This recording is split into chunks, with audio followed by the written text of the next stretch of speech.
எம்ஜிஆர்னா யார் தெரியும்ல? அவர் மாஸ்னா என்னன்னு தெரியும்ல? அவர் உயிரோடு இருக்கிற வரைக்கும் அந்த சிஎம் சீட்டை பத்தி ஒருத்தராலையும் நினைச்சு கூட பார்க்க முடியல, கனவு கூட காண முடியல.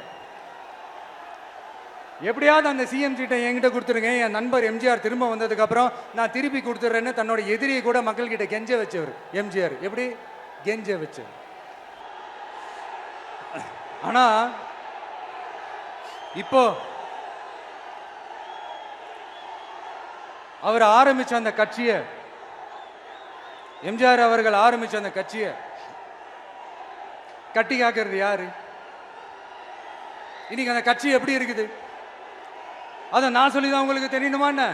அப்பாவி தொண்டர்கள் அதை வெளியில சொல்ல முடியாம வேதனையில தவிக்கிறாங்க. 2026 சட்டமன்ற தேர்தலில் யாருக்கு ஓட்டு போடணும், எப்படிப்பட்ட ஆட்சி இங்க அமையணும்னு அந்த அப்பழுக்கற்ற அந்த தொண்டர்களுக்கும் ரொம்ப நல்லாவே தெரியும். அதனால என்ன வேஷம் போட்டுக்கிட்டு பாஜக இங்க தமிழ்நாட்டுக்குள்ள வந்தாலும் அவங்க வித்தை எல்லாம் இங்க வேலைக்கே ஆகாது.